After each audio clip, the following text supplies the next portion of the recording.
आशा जय यादव टांक. सच्चिदानंद. ब्रह्मचर्याचं पुस्तक आणि त्यातल्या प्रतिक्रमणाच्या पुस्तकात म्हटलंय की जी गाठ मोठी असेल तिला सामायिकमध्ये घेतल्याने तिचा विलय होऊन जातो. तर हे जरा विस्ताराने समजवावे. ते हेच आहे की जी विषयाची गाठ आहे त्याकडे लक्ष द्या की कसे विचार येतात, कोणाबाबत दृष्टी बिघडते, कोणता पॅटर्न आहे, काय बघितल्यामुळे मजा येते, कोणत्या कारणामुळे हा मोह उभा ठाकलाय आणि त्याच्यासमोर वास्तव काय आहे, शरीराचं स्वरूप काय आहे, देहाला किती त्रास आहे. देहाचा त्रास हा सुद्धा महत्त्वाचा आहे. कित्येक रोग होतात, किती स्पेअर पार्ट्स आहेत, किती अवयव आहेत, किती रोगयुक्त सारे स्पेअर पार्ट्स त्यामध्ये रोग होतात.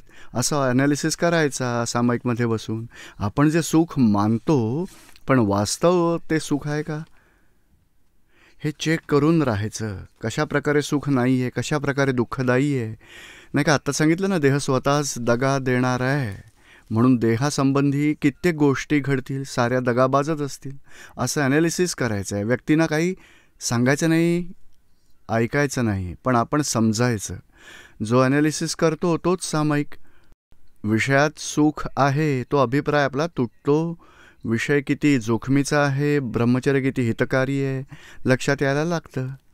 समजताय का हे? हो, ते सामायिकमध्ये करायचं. असं रोज 1 तास एक सामायिक अवश्य करायला हवं. आणि शक्य तेव्हा ज्या ग्रंथींचा फोर्स आहे, मानाची ग्रंथी, मोहाची ग्रंथी, लोभाची ग्रंथी, विषयविकाराची ग्रंथी, म्हणजे दोन्ही करू शकता. एक कषायाचे दोष, अर्धा तास कषायाचे दोष धुवून टाकायचे, अर्धा तास विषयविकार मोहाचे दोष धुवायचे, तरीही चालेल. म्हणजे दोन्ही, ज्यांचा फोर्स जास्त आहे तो दोष जास्त वेळा घ्यायचा ॲनालिसिससाठी. त्याचं प्रतिक्रमणही करायचं, समोरच्याला निर्दोषही बघायचं. आपल्या ग्रंथीच्या आधारेच हा व्यवहार दखल देणारा होतो असं समजायचं. असं करत करत फाईल 1च्या ग्रंथींना छेद द्यायचा आहे. पूज्यश्री, मग ही एक गाठ ज्यात मी बघते की त्यात मानही दिसतोय, त्यात लोभही आहे. राग आला की मग त्यात क्रोधाशिवाय लोभही आहे, मानाचाही धागा आहे. खरंच मी चांगली आहे, खरी आहे, म्हणजे वेगवेगळं दिसायला लागतं. हरकत नाही, एकेकाला धुवत जायचं. जो वेगाने दोष घडतोय, दोष जो फोर्सने येतोय आणि जो व्यवहारात झाला, कोणाला दुःख दिलं, तर बघायचं की कोणत्या दोषाच्या आधारे हे घडलं.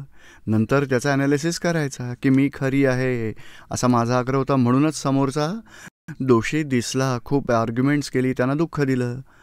म्हणून आपल्या अशा चुकांना धुवायला नंतर मग सामायिकमध्ये घेऊ शकतं की असं मी खरी आहे किती वेळा होतं, ह्याच व्यक्तीसोबत होतं का, किती इतर व्यक्तींसोबत होतं, लहानपणापासून आजवर होत आहे, मम्मीसोबत, पप्पासोबत, भावासोबत, शेजाऱ्या पाजाऱ्यांसोबत, सगळे अगदी गर्लफ्रेंड जी होती आपल्याबरोबर. हो, दोष हा तर मोठाच आहे, ॲनालिसिस करा.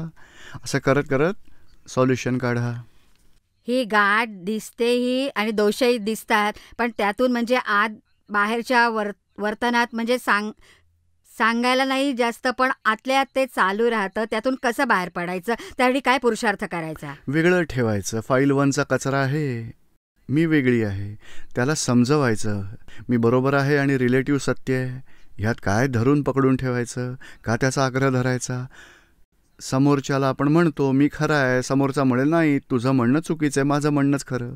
पण आपल्याला सुटायचं आहे, नाही का. हे झाड हे इथे ठेवलं किंवा तिथे ठेवलं, आपल्याला काय फरक पडतो. पण आपला आग्रह आहे तोच आपल्याला दुःख देतो. त्यांच्या व्ह्यू पॉईंटने त्यांनाही शांतता, आपल्यालाही शांतता. चला तुम्ही ॲडजस्टमेंट घ्या, तुम्हाला कुठे आवडेल तिथे ठेवा, शांती. म्हणजे आपल्याला ह्या व्यवहाराचं सॉल्युशन काढायचं आहे. हे रिलेटिव्ह सत्य आहे, वेळेच्या आधारे सत्य आहे, व्यक्तींच्या आधारे सत्य आहे, क्षेत्राच्या आधारे सत्य आहे, ते बदलतच राहील. पण आपण जर भांडत राहिलो आणि सत्य असत्यही होईल मग. म्हणजे ह्या साऱ्यासाठी आग्रह धरायचा नाही. असं सॉल्युशन काढा आणि समजून उमजून तो प्रॉब्लेम मग सॉल्व करा. म्हणजे जसं आता आपण विषयाबद्दल म्हणालात आणि प्रतिक्रमणाच्या पुस्तकात आहे की जे पुस्तक वाचायचं तर त्यावर नाही, म्हणजे मोह संपवा असं म्हणायचं आहे. जो काही मोह आहे, आपल्याला कपड्यांचा मोह आहे, कपडे खराब होतील, जळून जातील, यात काय मोह करण्यासारखं आहे. म्हणजे ज्या गोष्टीचाच मोह आहे त्याला डिव्हॅल्यू करून टाका, त्यामुळे मोह तुटेल असं सांगू इच्छित आहेत. आणि खाण्याच्या गाठीत मोहातून बाहेर पडायचं. खाण्याची गाठ नीट बघायची, दुसऱ्या दिवशी काय होतं खाण्याचं. म्हणजे अशा जागृतीमध्ये राहायचं. एखादा कच्चा आंबा असेल, 4 दिवसानंतर पिकेल तो, मजा येईल मग खायला. 4 दिवसानंतर पक्का होणार नाही का. मग तोच खाल्ल्यावर 4 दिवसानंतर काय होईल त्याचं. म्हणजे अशी प्रत्येक परिस्थितीमध्ये परिणामांची जागृती ठेवली पाहिजे. म्हणजे हेच सांगू इच्छितात. दादाजींनी काय म्हटलंय की या गोष्टींमध्ये सुख आहे असं आपण मानतो, पण खरं सुख लाभलंय का चेक तरी करा. अनुभव सुद्धा घेतलाय पण तरी ते पुन्हा रिपीट होतात. अनुभव घेतलाय यात सुख नाहीये. बघतो आम्ही हो, ते आता त्याची सगळं. जागृती ठेवायची. जागृती म्हणजे काय की प्रकृती जेव्हा आंबा खातो मजा येते, पुन्हा पुन्हा खायचं आहे, 3 वेळा खायचं आहे, सकाळ संध्याकाळ खाणार. आपण स्वतःला विचारायचं किती मजा आली, एक तरी मजा टिकली. काल 3 आंबे खाल्लेस, आज सुख मिळालं एक दिवस तरी, दुसऱ्या दिवशी उपासच घडला. म्हणजे मग इतर 4 खाल तरीही सुख मिळेल का. मिळालं तर खाल, नाही मिळालं तर काही नाही खाणार.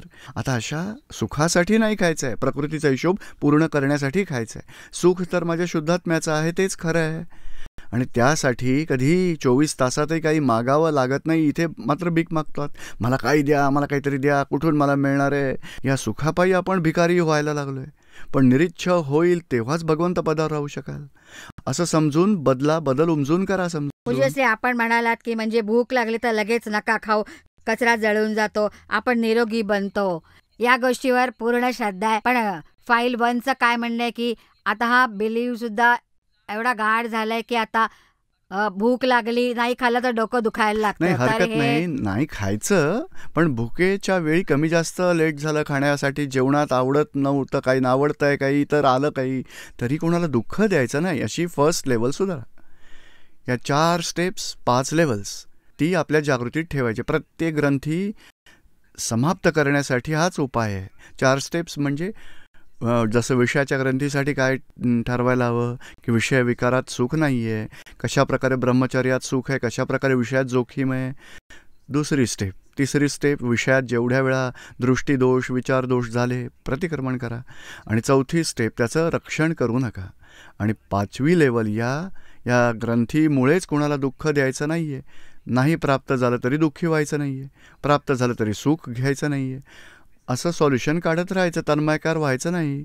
असं हळूहळू सॉल्व करत जायचं. समोरच्याला दुःख नाही देत, पण आता एक भोगवटा असतो नाही, की हो, पण हरकत उपयोग नाही. चित्त म्हणजे तिथेच पुन्हा जातं की आता हा विचार येतो, मग तो विचार नाही, येतो. हरकत नाही. इथे तर फाईल 1ला वेगळं बघायचं आहे आणि मग प्रार्थना करायची. हे दादाजींनी सांगितलंय ना, हे खाण्याची वृत्ती तुम्ही निघून जावं, आता मला दादा भगवान भेटले, तशी प्रार्थना करायची. हे सुद्धा सांगत असे, असंही चालत असतं, सतत चालत असतं. हो, पूज्यश्री, इथे मात्र वेगळं ठेवा. तू खाणारी आहेस, मला तुझं म्हणणं पटत नाहीये. नॉर्मॅलिटी ठेवा. आणि करायचं असेल तर करू शकता, पण दिवसातून तुला 12 वेळा खायचंय, 15 वेळा खा चला, पण 16व्यांदा खायचं नाही. नियम करा, नियमाने नीती ही. अशी शक्ती द्या आणि आपण डिसिजन ठरवून द्या किती वेळा खायचं असतं. पूज्यश्री, नाही. या गाठीतून मी बाहेरच नाही पडू शकत, म्हणून त्यासाठी मला म्हणजे आज ना उद्या त्याचा मला उपयोग होईल आणि त्यातून बाहेर पडता येईल. बघा, सकाळी पूज्यश्री, चहा नाश्ता केला तर एकदा झालं. नंतर दुपारी 1 वाजता जेवायचं, जे काही जेवायचं असेल सगळं खायचं, 2रं झालं. संध्याकाळी चहा वगैरे प्यायचं असेल, 3रं झालं. रात्री जेवायचं, 4थं झालं. 4 वेळा, 5व्या वेळी दूध प्यायचं, रात्री पिऊन झोपून जायचं. पण संपूर्ण दिवसभर जेवढ्या वेळा खात राहाल तर मग दुसरं कामच उरणार नाही घरात. काहीतरी पूज्यश्री, बस हेच म्हणजे हेच हवंय. पूज्यश्री, अशी शक्ती द्या 5 वेळात फक्त, त्याशिवाय 6व्यांदा तोंडात काही न टाकावं, असंच करा. वा, आशाला सांगा तू नाही करायचं. ही आशा तर माझं ऐकतच नाही, तर त्यासाठी सुद्धा त्यांनी कुठवर कटकट करू, म्हणजे मुलांसोबत कटकट करून त्यांना सोडून देते, तर तिलाही सोडून द्यावं लागेल की कुठवर हिच्यावर रागवू. आपल्या आत्मात दंग होऊन मी नाही जाऊ शकत तिच्याशी कटकट. नाही, हे ॲक्च्युली काय आहे की नाही, बघायचं आहे, खायचं आहे, खास मजा नाही, असं काहीतरी आत भाव ठेवायचे आहेत. कंट्रोल नाही करायचं आहे. जी जागृती ठेवायची की मजा नाही आहे, यात सुख घेण्यासारखं काही नाही, हे तर पुरण होऊन गलन होणार आहे. जे काही सोन्याच्या ताटात जेवाल तरी दुसऱ्या दिवशी संडास, मग ह्यात काय सुख घेण्यासारखं आहे. इथे तर तोंडातल्या 2.5 इंच जिभेवरती चव कळते, त्याची तेवढंच सुख आहे. नंतर आत गेल्यावर मिक्सचर होऊन वॉमिटिंग होऊन बाहेर पडेल, तेव्हा एकही गोष्ट सुखदायक दिसणार नाही त्यात. पण काय मोहाने आपण सुख मानून बसलोय, असा ह्या सगळा ॲनालिसिस करत राहायचं आहे. आणि 7वं कलम आहे, म्हणत राहायचं, शक्ती मागायची. वीणा चोप्रा. अ, अ, बोला. जय सच्चिदानंद. हो, बोला. असं एका दादा भगवानांच्या पुस्तकात वाचलं होतं, शब्द तो गारवाही देतात आणि दाहही देतात, म्हणून परिणामकारक आहेत. परिणाम साऱ्या वस्तूंचा निश्चेतन असतो, चेतना इफेक्टिव्ह नसतं. म्हणजे जसा प्रश्न आहेत की शब्दात भावसुद्धा असतात आणि चैतन्याशिवाय तर शब्द नाही बनू शकत, म्हणजे बोलूही नाही शकत. तेव्हा दादा भगवानी सांगितलंय चैतन्य इफेक्टिव्ह नाहीये. मग काय दादा भगवान काय शुद्ध चैतन्याला म्हणतात का? हो, मूळ चैतन्याला. मूळ चैतन्य. त्याला मूळ चैतन्य म्हणा किंवा शुद्ध चैतन्य, ते इफेक्टिव्ह नाहीये. यातले विभाविक चैतन्य इफेक्टिव्ह आहे. बिलीफ चैतन्य विभाविक झालं आहे, पण विभाविक ते सुद्धा संयोगाच्या दबावाने होत आहे, स्वतः बिघडलेलं नाही आहे.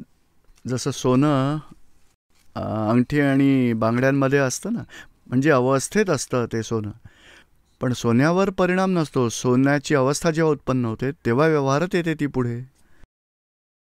म्हणजे जे चैतन्य आहे ते म्हणजे त्यात पुन्हा पुन्हा जसं वाणी असते किंवा जे मनातले भाव आहेत तर त्यांच्याबरोबर मिळूनच म्हणजे काम करतं ना.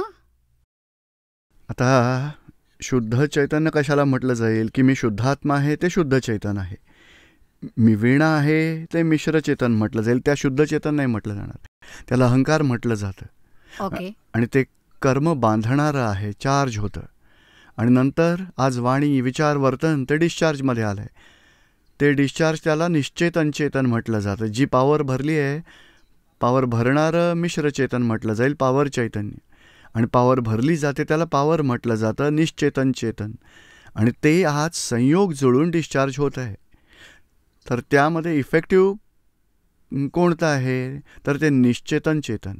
पण स्वतः अज्ञानतेने मानतो की मलाच येत आहे, मीच केलं आहे, म्हणजे स्वतःच चार्ज करतो आहे. पण जागृती असली की नाही हे तर वीणाच आहे, वाणी विचार वर्तन, त्याला जाणणारा मी शुद्धात्मा आहे, तेव्हा शुद्ध चेतन येतं. ते शुद्ध चेतन अनइफेक्टिव्ह म्हटलं जातं. इफेक्ट देणारं निश्चेतन चेतन आहे आणि संयोगाच्या आधारे डिस्चार्ज होऊन इफेक्ट देतो. हो, म्हणजे आतमध्ये म्हणजे कधी फिलिंग येतं की कोणीतरी बघताय, ज्याला म्हणजे कधी शब्दात ऐकू येतं की जाणवणारा बघणारा, तो त्यातही काय जे चैतन्य असेल, मूळ चैतन्य, त्याच्या सत्तेमध्येच तो बघत असतो. हो, हा लाईट असेल तर मी वाचू शकतो, म्हणजे मी सुद्धा आहे वाचणारा, वाचली जाणारी गोष्टही आणि प्रकाश देणारी मूळ चेतन प्रकाश देतं. आणि स्वयं त्याच्या प्रकाशात जाणणारा बघणारा असतो. पण अज्ञानतेमुळे मानतो की मीच वाचलं, मीच उत्तर दिलं, मीच समजूतदार आहे, मी करता आहे. ही भ्रांती हे प्रकाशाच्या आधारे होत आहे, भगवंतांच्या प्रकाशामध्ये हे कार्य होत आहे अशी जागृतीही नाही आहे, कळतच नाही आहे त्याला. त्याला तर हेच वाटतं आहे की मीच वाचलं, मीच उत्तर दिलं. प्रकाश मग अंधारात का नाही करत? हां, मग तर दिसत नाही ना. म्हणजे समजुतीमुळे होत आहे हे सगळं. म्हणजे दादाजी काय म्हणतात की मी तर मूळ आत्म्याला जाणतो, आत्मा ज्ञाताद्रष्टा आहे तेही जाणतो, आत्म्याला जे काही दिसतं आहे, दाखवलं जात आहे ते मी बघतो आहे, म्हणजे आत्म्याच्या प्रकाशात दिसतं आहे, त्यालाही मी जाणणारा बघणारा आहे. बघा ना, भगवंताच्या प्रकाशामुळे मी बघू शकतो आहे, समजू शकतो आहे, अनुभव घेऊ शकतो आहे. आता अहंकार झिरो झाला, शून्य.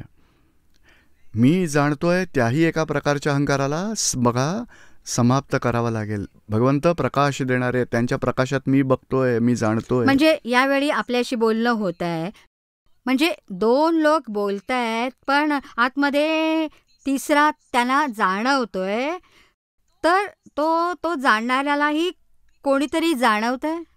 तो स्वतःच आहे, तो स्वतःच आहे, स्वतःचा स्वपरप्रकाशक आहे. हा बोलत असणाऱ्यालाही जाणतो, स्वतःलाही जाणतो की माझं स्वरूप हे आहे, मी ज्ञाताद्रष्टा आहे, माझं स्वरूप आहे. वीणा बोलत आहे तिलाही मी जाणतोय, असं समजायचं आपण. बर. जय सच्चिदानंद. खूप खूप धन्यवाद. राजेंद्र सिंग नेगी, नाझियाबाद. जीवनातला रिझल्ट येणं सायंटिफिक सर्कमस्टान्शियल एव्हिडन्सचा परिणाम मानला गेलाय. हे सत्य प्रमाणित असतं की कर्ताभाव ठेवणं ही सुद्धा आत्मज्ञानाची अनुभूती नाही मानली जाऊ शकत. जर सगळं काही सायंटिफिक सर्कमस्टान्शियल एव्हिडन्स आहे, तर आपल्यासोबत किंवा आपल्याद्वारे अजाणतेपणी किंवा नकळत काही उचित अनुचित कार्य घडून जातं, तेव्हा काय त्याचं कर्मबीज पडणं होतं. जर असं असेल तर ते कसं असेल या अंतर्बोधाला परिभाषित करण्याची कृपा करावी. ॲक्च्युली काय आहे की हे डिस्चार्जमध्ये नाही काय सांगितलं की सोन्याच्या ताटात तुम्ही जेवलात तर डिस्चार्जमध्ये काही चांगलं बाहेर पडतील का? फ्लश करून झटकन बाहेर येतं, बगाण बाहेर पडते. हे वाईट कार्य असो किंवा चांगलं कार्य असो, अनुचित कार्य असो किंवा उचित कार्य असो, खरं तर डिस्चार्जच आहे. डिस्चार्ज का म्हटलं गेलं आहे तर मी तर शुद्धात्मा आहे, माझी इच्छा ही नाही आहे तरीही होत आहे. म्हणजे हे राजेंद्र सिंगकडून जे काही होत आहे तो डिस्चार्ज आहे. आता फक्त अनुचित आहे, कोणाला दुःख दिलं गेलं असेल तर राजेंद्र सिंगला सांगायचं प्रतिक्रमण कर. आणि आपण नाही का हातपाय धुवून जेवण जेवायला पुन्हा येऊन बसतो. मग तसंच इथे काय केलं तर या डिस्चार्जला धुवून टाकलं आणि जेवायला बसलो. मग आता शुद्ध अन्न ग्रहण करायचं. आता तब्येत बिघडेल असं अन्न खायचंच नाही. तर हा राजेंद्र सिंग खाणारा आहे, तो पुरण करतोही गलनही होतंही. आता मी आधी मानत होतो की मीच राजेंद्र सिंग आहे, ती रॉंग बिलीफ सुटली. आता राजेंद्र सिंग माझ्या कंट्रोलमध्ये नाही, आता व्यवस्थेच्या अधीन झाला. जो काही परिणाम होईल त्याचा आपण समभावाने निकाल करायचा आहे. फक्त चांगलं झालं तर आपलं आणि वाईट झालं तर आपलं नाही असं नाही. चांगलंही माझं नाही, वाईटही माझं नाही, समभावाने निकाल करायचा आहे. पण जोखीम केव्हा आहे की मी करता आहे, मीच राजेंद्र सिंग आहे, मग कर्मबंधन चार्ज होतं. मी तर शुद्धात्मा आहे, भरलेला माल बाहेर पडतोय. कुणाला दुःख दिलं तर प्रतिक्रमण करा, बस आपली जबाबदारी संपून जाईल. पूज्यश्री, एक प्रश्न आणखी आहे की जागृतीचा संबंध बुद्धिविकासाशी आहे आणि जोवर बुद्धीचा विकास नाही होत तोवर जागृतीची अनुभूतीही नाही होत. हे सत्य आहे का? नाही, या बुद्धीच्या पुढे गेलोत आपण. या संसारी बुद्धी आणि संसारी जागृतीच्या गोष्टी नाहीत. बुद्धी अहंकाराच्या वरती आत्मजागृतीच्या गोष्टी आहेत. हा राजेंद्र सिंग तो मी नाही, ते आत्मजागृतीने आपण समजू शकतो, या बुद्धीच्या जागृतीने नाही. बौद्धिक जागृती तर संसारातले फायदे तोटे सांगेल, ती आपली गरज आता उरली नाही. आपण तर विनाशी आणि अविनाशीला भेदज्ञानानं वेगळं पाहू इच्छितोय. ती जागृती मोक्षाला पोचवेल. मग पूज्यश्री, सायन्स असं म्हणतं की 5 वर्षापर्यंतच्या मुलांच्या बुद्धीचा विकास होतो संपूर्ण रूपात. तर माझं असं म्हणणं आहे की जर 5 वर्षांपर्यंत म्हणजे बाल्यावस्थेतच एखादं कार्य चुकीचं घडलं तर काय त्याचं कर्मबीज पडलं ते मानायला? अज्ञानतेमुळे अनभिज्ञपणे घडलेलं कार्य त्याचंही बीज पेरणारच. पण समजून जो काही कर्ताभाव आहे त्यातही बीज पेरणार. अज्ञानता असेल तर बीज पेरणारच आहे. पण ज्ञान असेल आणि वाईट कार्य केलं तरीही बीज नाही पेरणार, चांगलं कार्य केलं तरीही बीज नाही पेरणार. कारण ती शुद्धात्मा आहे, हा अनुभव लक्षप्रचिती झाली, कर्म नाही बनणार याची गॅरंटी. पण अज्ञानता असेल आणि 5 वर्षांचा किंवा 50 वर्षाचा मीच करताय त्याच्या आहेच ना बिलीफमध्ये, मग अज्ञानतेने कर्मचार्ज होणारे घडणारच. रेणू राय, धन्यवाद. बोला. फाईल्सचा निकाल करतेवेळी समभावात नाही राहू शकत. फाईल 2च्या बरोबर ज्ञान घेण्याआधी खूप सारे रागद्वेष झाले होते. तुमच्या साक्षीने माफी मागू इच्छिते आहे. मोक्षाचे साथी बनवून राहण्याची शक्ती प्रदान करावी. कुठे फाईल 2 आलेत का? पूज्यश्री, आत्ताच फाईल 3ने सुसाईड केलंय. आता 3 महिन्यापूर्वी. आम्हाला खूप भोगावं लागलंय. आता तर हे समजून घ्यायला हवं की आयुष्य कर्माचा हिशोब अशा प्रकारे पूर्ण होणार होता. हिशोब पूर्ण करून ते शरीर इथेच टाकून पुढे मोक्षमार्गावर पुढे जाईल. आता प्रार्थना करायची की दादा भगवान यांना आत्म्याचं ज्ञान लाभो, संसारातले रागद्वेष सुटून मोक्षमार्गावर प्रगती करोत, गतीची प्राप्ती व्हावी. मनामध्ये रेणूला रडू येईल, डोळ्यातून अश्रू उघळतील, तेव्हा समजून घ्या रेणूला हे होत आहे. रेणूचा मोह आहे, रेणूचा हिशोब आहे, रेणूवर सुखदुःखाचा परिणाम होईल. मी तर शुद्धात्मा आहे आणि आपण शुद्धात्मा मुलाच्या अंतरंगातला बघायचा. ही फाईल आहे, हिशोब पूर्ण करून गेला आहे. रेणूवर परिणाम होतोय म्हणून वेगळं ठेवा आणि प्रार्थना करा मनामध्ये. समजलं का तुम्हाला? प्रार्थना तर करतच असते, पण आता काही कळतच नाहीये. नाही काळजी करू सगळं केलं नाही. तरी वाटतं आपल्याकडे काहीच ज्ञान नाहीये. हे बघा, त्याचं काय आहे, ह्या जीवनात मी पती आहे, पुत्र आहे, मागील जन्मातील पती पुत्र सारे संबंध सोडून पुढच्या आयुष्यात आलेत. हे जीवनही आपण सोडून निघून जाणार आहोत. पुन्हा तिसरं लाईफ, त्यात दुसरेच कोणी पुत्र असतील, दुसरे कोणी पती असतील. ह्या संसाराचा सिलसिला हा असाच चालू राहणार आहे. आता सुटायचं आहे. हा माझा मुलगा नाही आहे, मी त्याची आई नाही, तोही शुद्धात्मा आहे, मीही शुद्धात्मा. हिशोबाप्रमाणे ट्रेनमध्ये नाही का पॅसेंजर्स कसे आसपास बसतात, आपण शेअर करतो, काही खातो, हे खातो, तिथून दिल्लीहून अहमदाबाद येईपर्यंत 16 तास आपण फ्रेंडशिप ठेवतो. तो उतरून जातो कोट्याला, आपण अहमदाबादला पोचतो. असं सगळं चढतात उतरतात ट्रेनमध्ये, जसे पॅसेंजरशी ती चढ उतार होते ना, असे जीवनही घरातही ट्रेनच्या डब्यासारखंच समजायचं. 4 पॅसेंजर्स आले, 2 त्यातून गेले, पुन्हा एखादा येईल, एक जाईल. मुलाचं एकदा का लग्न झालं की सून येईल, सुनेला मुलगा मुलगी होईल, मुलगा मग एक्सपायर झाला की तो जाईल. असे सगळे चढ उतार, येणं जाणं, हा हिशोब आहे. हा मोह आपल्याला दुःख देतो. रागद्वेषातून आपण समभावाने सुटका करून घ्यायची, रागद्वेषातून मुक्त व्हायचं आहे. काही झालं, कोणत्या कारणाने झालं, कोणामुळे, कोणी केलं नाही, आपल्या कर्मानेच खेचून हे कार्य करून घेतलं, कोणाचा दोष नाही. शुद्धात्म्याला नमस्कार करा, कारण देह इथेच सोडून निघून गेलाय, कर्माचे हिशोब पूर्ण झाले. दुःखी सुखी नाही व्हायचं, आता प्रार्थना करायची आणि वितराग राहायचं आहे. आणि ममतेची कास सोडून द्यायचे की नाही, तो माझा मुलगा नाही, तोही शुद्धात्मा, मी त्याची आई नाही, मीही माझी शुद्धात्मा. मुलगी होती, मग ती माझी मुलगी नाही, तीही शुद्धात्मा, मीही शुद्धात्मा. हे शुद्धात्मा भगवान मोक्ष मार्गावर पुढे जाऊया. आम्ही आपल्याला रागद्वेष मोहापासून मुक्त करतोय, तुम्ही आम्हाला मुक्त करावं, मोक्ष गती मिळावी. समजते आता आहे तुम्हाला? नव्या घरात आता एकमेकांना दुःख होऊ नये असा व्यवहार चालू ठेवा. शक्ती द्यावी, आम्ही यातून बाहेर पडू निश्चय शकू करायचा. अशी. हा, पूज्यश्री, मी फाईल 1 आहे. फाईल 1 आहे. आता ज्या बोलत होता रेणू रॉय. फाईल 2. फाईल 2. हो रेणू बोला. पूज्यश्री, जेव्हापासून मुलीचं निधन झालंय तेव्हापासून मन नाही लागत. म्हणजे अशीच 3-3, 4-4 तास कधी कधी बर्नर चालूच ठेवून निघून जाते, गॅस चालूच राहतो. ज्ञान 2009 मध्ये घेतलं होतं, पण तरी नाही, पण अजून पण ते पडू नाही शकत आहे बाहेर. आता काय करा की हा जो प्रोग्राम आता हरिद्वारचा आहे, जमलं तर अडालजला या 5, 10, 15 दिवसांसाठी. आडाला ह्या आधी गेलो होतो आम्ही, तेव्हा मुलगी होती माझी, तिने ज्ञान घेतलं होतं.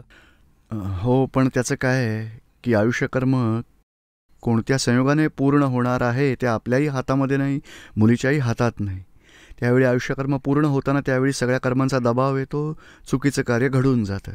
ते आयुष्यकर्म पूर्ण होऊन देहातून आत्मा निघून जातो. आता जे काही घडलं आहे त्याचा स्वीकार करा की झालं ते व्यवस्थित, कोणाचाही दोष नाही. आणि कर्मच त्याचं फळ देत असतं. जे बीज पेरलं त्याचंच फळ आलं. आता तो आत्मा त्याचा आपण समजू शकतो की हे शरीर सोडून आत्मा गेला आहे. आता आत्म्यासाठी प्रार्थना करायची की आता मोक्षमार्गावर काही निमित्तानामुळे ज्ञान मिळालं तर काहीतरी त्याला लिंक मिळेल. मोक्षाची गॅरंटीची गोष्ट आहे ही. आणि 1, 2, 3 अवतार हळूहळू ज्ञानी भेटतील आणि मोक्षमार्गावर पुढे जाईल. जय सच्चिदानंद. ह्याचं म्हणजे हे काय आहे, ही जी आत्महत्या होते तेव्हा पूर्वकर्म त्याला धक्का देतात. आधी घडलं असेल म्हणून त्याचं फळ या जीवनात अज्ञानता आहे. म्हणजे अशा सुसाईडच्या वेळीही मीच केलं असंच व्हायचं करता भावाने बीज पेरत राहतात. त्याच प्रकारे म्हणजे ह्या जीवनात आला आहे, हा शेवटचा जन्म असेल, लास्ट सुसाईडचा हिशोब असेल तो पूर्ण झाला. आता दुसऱ्या जन्मात तरी ज्ञानी भेटतील, ज्ञान मिळेल आणि मोक्षमार्गावर पुढे जाईल. म्हणजे प्रार्थना करा आणि सावकाश मनाला हे समजावा की नाही, तोही शुद्धात्मा आहे, मीही शुद्धात्मा आहे, मीही शुद्धात्म्याचा हिशोब पूर्ण करून मोक्षमार्गावर जाईल. आशीर्वाद द्यावा आम्हाला हो, की निश्चय आम्ही त्यातून करा. बाहेर पडू. हो, निश्चित बाहेर पडाल. या 3-4 दिवसात वातावरण चेंज होईल, खूप फरक पडेल बघा. आणि अडालजमध्ये आता शिबिरं भरतात, अशा प्रोग्राममध्ये जरूर येत राहा. 10-10, 15 दिवसांसाठी वातावरणात बदल करा, खूप फरक पडेल तुम्हाला. जय सच्चिदानंद.